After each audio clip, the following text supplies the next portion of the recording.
Bien, entonces les voy a compartir la presentación. Me dicen por favor si se ve. Sí, ingeniero. ¿Sí? Ya, muy bien. Bien, entonces vamos a empezar con lo más básico, que es la definición de lo que es la enzima, ¿no? Que ya ustedes la conocen, ya la hemos repetido en varias oportunidades, tanto en la parte teórica como en la práctica. ¿Qué es lo importante de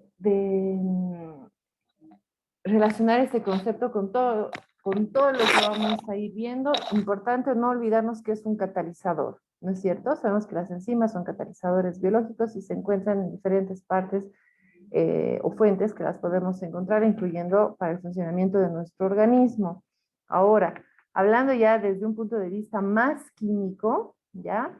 Las enzimas van a ser estas proteínas complejas, ¿ya? Que producen un cambio químico específico en otras sustancias, obviamente, ¿no? Esto es referido más que todo con relación a su función catalítica. Por ejemplo, las enzimas, como sabemos, pueden convertir moléculas grandes a moléculas pequeñas, ¿no? Como por ejemplo los almidones, proteínas y los azúcares en sustancias que el cuerpo puede utilizar como ejemplo, ¿no? De la función. Bien. Luego tenemos esta imagen que nos muestra las partes que comprende la enzima, ¿sí? Y en relación a estas partes se hace una clasificación de la enzima, ¿sí? Pero no nos olvidemos que esta clasificación tiene que ver con la estructura química que tiene la enzima. Vamos a hacer posteriormente otra clasificación que tiene que ver con las funciones que tienen las enzimas, ya que son cosas diferentes. Ha sucedido que hay una confusión cuando hablamos de una clasificación. O sea, normalmente especifico eso y digo, realicen una clasificación de la estructura química de la enzima. Es esto, ¿ya? Luego vamos a ver otra clasificación que tiene que ver con las funciones que tienen cada grupo de enzimas. Entonces eso para ir ya identificándolo de esa manera y el momento que nos toque entrar en el tema lo vamos a tomar así, ¿ya? Bien, estas son las partes. Entonces tenemos un cofactor, tenemos un sitio catalítico, sitio activo, también que se lo nombra así, una coenzima, una apoenzima y una oleoenzima. Cada uno de ellos tiene ciertas características que nos permiten, como les decía, dar lugar a la clasificación de la enzima de acuerdo a esa composición química, ¿ya? De acuerdo a esa estructura. En relación a eso, entonces, se va a clasificar en simples y en compuestas. Cuando hablamos de una composición química simple referida a las enzimas, estamos hablando de una estructura proteica sencilla, ¿no? Es decir, contiene o comprende aminoácidos nada más, cadena sencilla de aminoácidos. Entonces, esta va a ser un tipo de enzima en relación a su clasificación química. Luego tenemos las compuestas, ¿no? Que comprenden una oleoenzima, y esta oleoenzima está conformada por una apoenzima y un cofactor, que hemos visto en la anterior figura cómo representaba cada una de estas partes, ¿no? Entonces, cuando hablamos de las compuestas, estamos hablando, volvemos a repetir, conjugadas. Se la denomina oleoenzima a este tipo de enzima, oleoenzima activa, cuando está presente la apoenzima y el cofactor, ¿sí? En este caso, la apoenzima llega a estar en un momento inactiva y tiene una estructura proteica, es decir, es la parte proteica.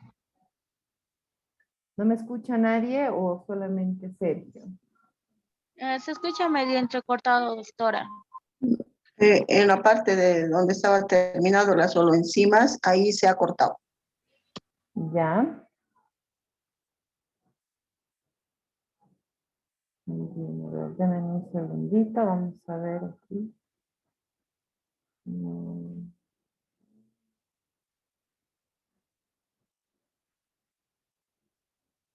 Ya. Bien, a ver, ahora se escucha mejor. ¿Se escucha bien? Sí. ¿Sí? Bien, entonces, como les decía, bueno, esta parte de las enzimas compuestas la tenemos que comprender bien, ¿no? Las simples es sencilla, es una cadena sencilla y es una parte proteica netamente. Pero en la compuesta vamos a hablar de que hay una parte proteica y otra que no es proteica, ¿sí? En relación a eso, se la denomina como apoenzima cofactor. Ahí está. No hay. A ver, Lía, hay que desactivar el audio de Lía. Muy bien. Entonces, cuando hablamos de la apoenzima siendo la parte proteica, puede llegar a estar inactiva cuando no hay la presencia del cofactor. ¿Ya? Vamos a ir haciendo ejemplos para que se comprenda cuál es la importancia de que el cofactor esté presente cuando sucede esta acción catalítica de una enzima conjugada. Porque estamos haciendo la diferencia, no se olviden, una enzima simple y una enzima conjugada. En el caso de la enzima conjugada, comprende dos partes. Una parte proteica, que es la apoenzima, y una parte no proteica, que es el cofactor. ¿Sí? Entonces, cuando hablamos del cofactor, estamos hablando que este cofactor está comprendido por puede ser un ion inorgánico o puede ser una molécula orgánica. Cuando es una molécula orgánica, puede ser una coenzima produciendo una unión no covalente o puede ser un grupo prostético dando lugar a una unión covalente. Ahora, vamos a ver un poquito más específico esto, ¿ya? Entonces, cuando hablamos de los tipos de enzima, no se olviden, ¿no? La clasificación de acuerdo a la estructura química de la enzima, ¿no es cierto? Entonces, cuando decimos una simple, ahora vamos a añadir un concepto más a esa simple, o lo vamos a identificar como simple o como holoproteína, ¿sí? Puede ser o simple o holoproteína. O puede ser la conjugada o la denominada holoenzima, ¿no? Que es lo que hemos nombrado anteriormente. Ahora, la holoproteína, como es una clasificación simple, hemos dicho que está formada solamente por aminoácidos. En el caso de la holoenzima, ya se las identifica, entonces, como heteroproteínas, porque tienen algo más que un elemento proteico. Es decir, lo que les decía anteriormente, comprenden una coenzima, que es su grupo proteico, y un cofactor, que es su grupo no proteico. Ahora, para que comprendamos un poquito mejor cuando hablamos con respecto a ese cofactor, ¿no? Vamos a hacer ejemplos de esos cofactores, que pueden ser estos cationes metálicos como metales, ¿no? Como el zinc, calcio, hierro, magnesio, o las moléculas orgánicas, que en este caso vendrían a ser las de unión débil a la apoenzima o las de unión fuerte a la apoenzima con respecto a su enlace no covalente y covalente. Ejemplo de eso son las coenzimas como el NAD, FAT, ¿no es cierto? Y los grupos prostéticos como el grupo M. Entonces, vamos a ir viendo cómo producen su acción catalítica cada una de ellas, ¿no? Siendo una enzima simple o siendo una enzima conjugada, siendo una oleoproteína o siendo una oleoenzima. Entonces, los términos que se utilizan para identificar cada uno de ellos, no las olvidemos, ¿ya? Simples o oleoproteínas o conjugadas oleoenzimas. Ahora, los factores ustedes ya los reconocen, ¿no? Los factores que afectan la actividad de las enzimas. Hemos dicho que esos factores son la temperatura, el pH, principalmente hemos hablado de esos dos, ¿no? Incluso en la parte práctica hemos utilizado estos justamente para ir identificando cómo pueden llegar a afectar a la actividad de las enzimas.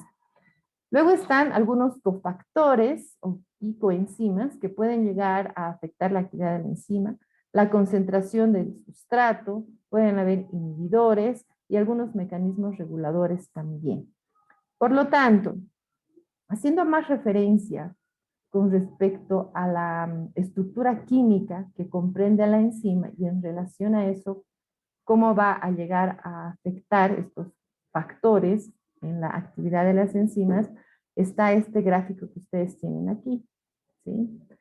Fíjense, en este caso sabemos que la apoenzima, primero, ¿no? Antes de entrar a especificar, es decir, esta parte inactiva de la apoenzima, es una enzima a la cual se tiene o se debe de unir un cofactor, ¿sí? Ese cofactor. Una vez que se une, se convierte en oleoenzima y se vuelve activa, ¿sí? Y recién puede dar lugar a su actividad catalítica y el sustrato puede ingresar y obtenerse el producto que se espera de la actividad enzimática de este tipo de enzima, que es una enzima conjugada. Por lo tanto, ¿por qué los cofactores y coenzimas comprenden como un factor que afecta la actividad enzimática? Es porque si yo tengo una apoenzima y el cofactor no se presentara, no lo tendría en la reacción, nunca se produciría una acción catalítica a partir de esa enzima conjugada. ¿Sí? ¿Por qué? Porque es esencial que el cofactor esté. Esta apoenzima, al unirse con el cofactor, se transforma en oleoenzima, es activa y recién puede dar lugar a su acción catalítica.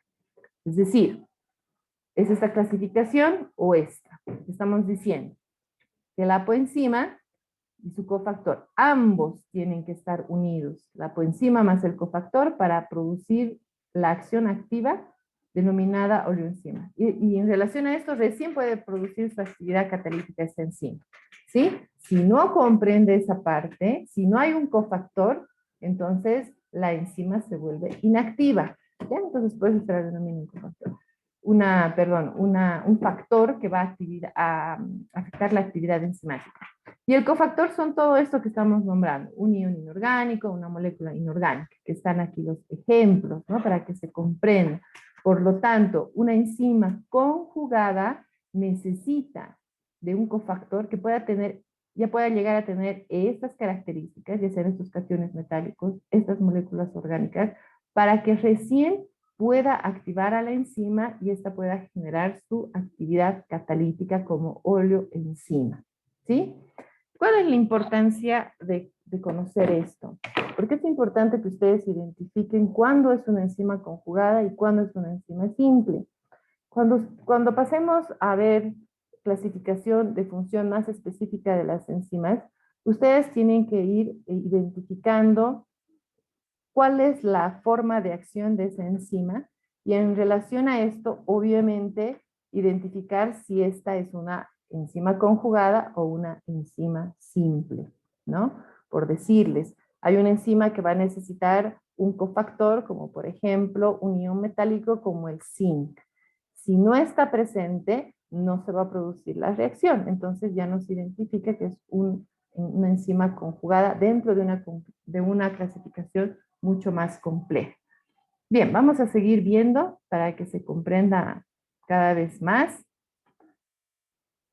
Ahora, aquí tenemos las características de la acción enzimática, todo lo que hemos estado hablando, ¿no? Y de esta manera está dividido en partes. Es decir, hablamos de que la enzima, para que pueda dar lugar a su acción catalítica, necesitamos de un sustrato, ¿sí? El sustrato es la molécula sobre la que la enzima va a ejercer su acción catalítica, ¿no? Hemos hablado de la especificidad de la acción, es decir, cada enzima es específica a un sustrato. Y les hablé mucho de un ejemplo de la sacarasa con la sacarosa, ¿se acuerdan? Que es específico. Y en ese caso están los tipos de enzima, pero estos tipos de enzima, por favor, tiene que estar bien entendido que es de acuerdo a su estructura química, ¿no? Entonces hemos dicho que la apoenzima es la parte proteica de una enzima conjugada y la oleoenzima es la enzima que presenta su acción catalítica activa para dar lugar a la actividad enzimática por presencia de cofactores y coenzimas, ¿ya? Entonces vamos a seguir repitiendo esto para que se entienda y dando diferentes ejemplos para que se vaya comprendiendo cada vez mejor. Entonces, si hablamos de una enzima simple, ¿no? Son aquellas entonces que constan de una estructura proteica, ¿sí? Están formados por una o varias cadenas polipeptídicas, nada más. Es decir, una enzima simple comprende una parte proteica. Punto. ¿Ya? Y ejerce su acción catalítica, que es esta. Tenemos la enzima, tenemos el sustrato. Fíjense que aquí la enzima no requiere de nada más, solamente toda esta parte proteica que les estoy diciendo. Ingresa al sustrato, se forma el complejo enzima-sustrato y después esta enzima libera los productos, ¿sí? Algo importante también, por favor, que quiero que lo vayan tomando en cuenta, es que ya tenemos que utilizar los términos que representa la actividad enzimática. ¿A qué me refiero? Siempre tenemos que hablar de la enzima, el sustrato, el centro activo. Efectivamente, tanto la enzima simple como la enzima compuesta tiene su centro activo. Cuando se une la enzima al sustrato, su nombre es complejo enzima-sustrato. No vamos a decir cuando se une la enzima al sustrato. No es la forma correcta, sino vamos a decir cuando se forma el complejo enzima-sustrato. ¿Ya? Y obviamente después o posteriormente a eso se va a dar la liberación del producto y la enzima va a quedar libre para poder dar lugar a su siguiente acción catalítica. Ya vamos a ver a qué se refiere, ¿no? Bien, tengo esta gráfica aquí que tiene sus partes por las que la enzima va a seguir una función catalítica. Entonces, quiero que alguien me diga de esta gráfica cuál es el sustrato de esta reacción y cuáles son los productos y cómo se da la reacción catalítica de esta enzima que tienen como ejemplo, que en este caso es una enzima simple. ¿Ya? A ver, ¿quién me puede explicar? A ver, vean la gráfica. Voy a pedir un voluntario. Si no hay un voluntario, entonces yo voy a pedir a alguien o a alguno de ustedes que me haga la explicación de esta gráfica, donde nos está mostrando, les vuelvo a repetir, una enzima en su actividad catalítica.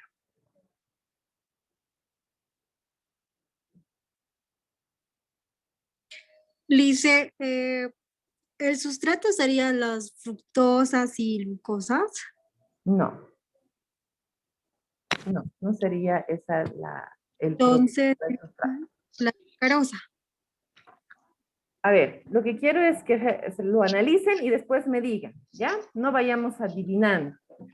Entonces, primero analícenlo y me dicen, ese es el sustrato, luego el siguiente paso es el que sigue y así, lo van explicando hasta el final. Ingeniera, aquí el sustrato sería la sacarosa y como vemos, esta va a ingresar al sitio activo, que sería la sacarasa, ¿no?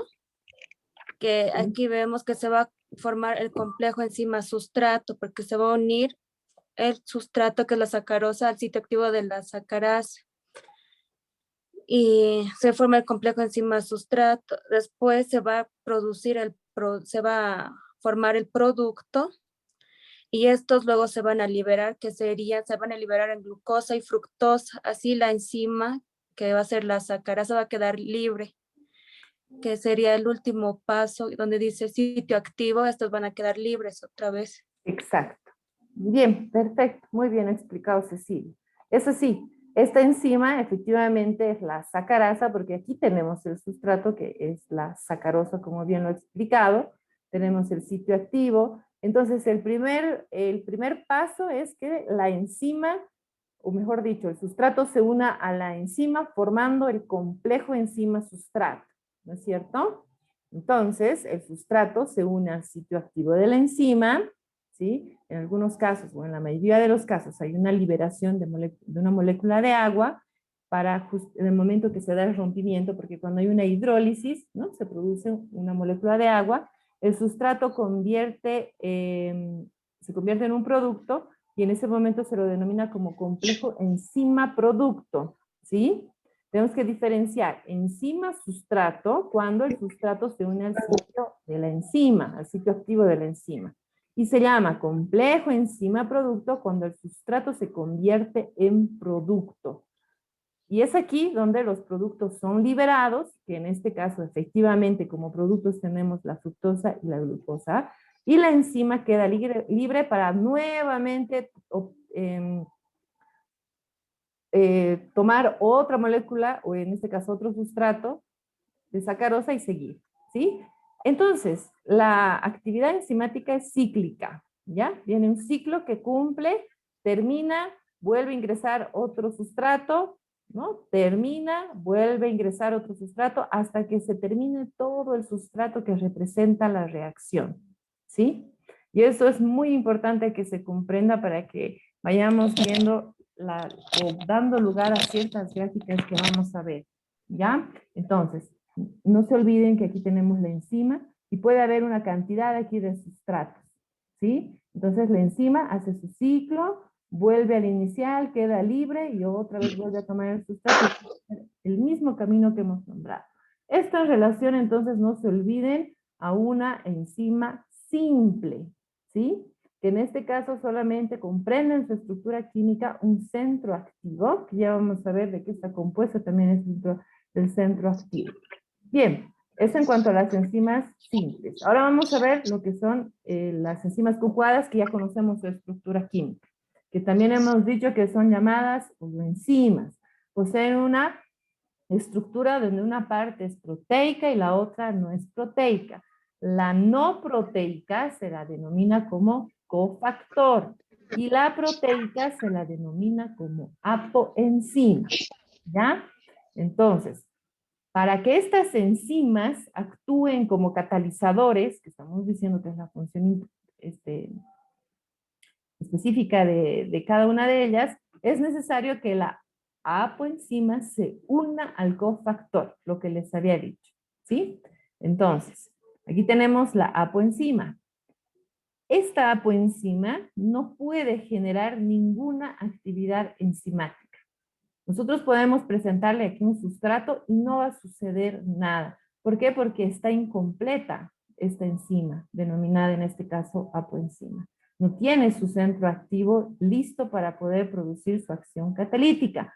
Por lo tanto, sí o sí se tiene que unir a una, bueno, en este caso a una enzima o al cofactor, ¿no es cierto? Una vez que se unen los dos, se va a formar la oloenzima y recién esta enzima, o esta oloenzima, en este caso esta enzima conjugada, puede dar lugar a su actividad catalítica. ¿Sí? Recién puede dar lugar a su actividad catalítica. Ahora, la acción catalítica que va a ejercer esta enzima conjugada va a cumplir el mismo ciclo que les he mostrado aquí, pero tiene la característica que necesita su cofactor. Esa es la diferencia, ¿sí?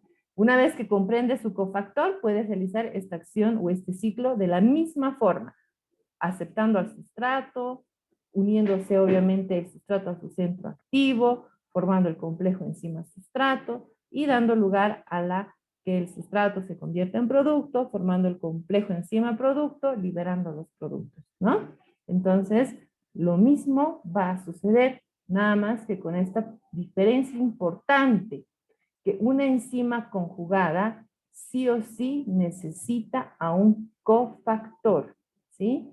¿Por qué? Porque esta enzima está comprendida por dos partes, una parte proteica denominada apoenzima y una parte no proteica denominada cofactor, o en este caso, como lo tienen ahí, coenzima.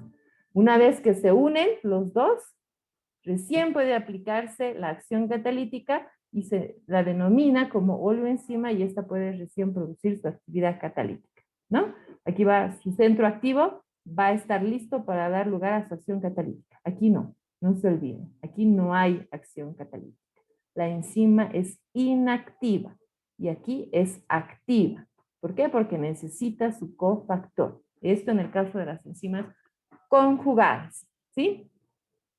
Bien, entonces el mecanismo de reacción en ambos casos, ya sea una enzima simple, ya sea una enzima conjugada, da lugar a una reducción de la energía de activación, ¿sí? Esto mediante una creación de un ambiente, obviamente, ¿no? De acuerdo a la transición que se va a determinar con respecto al tipo de enzima, ¿no? Si es una simple, va a tener un tipo de transición o un estado de transición, y en el caso si es una enzima conjugada, de la misma forma, ¿sí? Se proporciona una ruta alternativa, que es la que hemos nombrado. Se incrementa la velocidad de la enzima mediante un aumento de temperatura como una variación. Es decir, estamos hablando que la temperatura en este caso y hemos visto es muy importante para que se genere un incremento de la velocidad y vamos a ver también de forma más específica cómo. Por lo tanto, este mecanismo de acción lo vamos a desarrollar tanto para la enzima conjugada como la simple, ¿ya? Para ambos, pero con las características que ya hemos hablado. Se corta y se vuelven a conectar al mismo enlace, por favor. 7 puntos vamos a tomar para ambas, ¿ya? Obviamente, considerando si es una enzima simple, pues entonces ya no va a haber el tema de que la coenzima se une, ¿no es cierto? Directamente va a pasar a que la enzima capta su sustrato específico. Pero si es una conjugada, la coenzima tiene que unirse primero. Luego está la enzima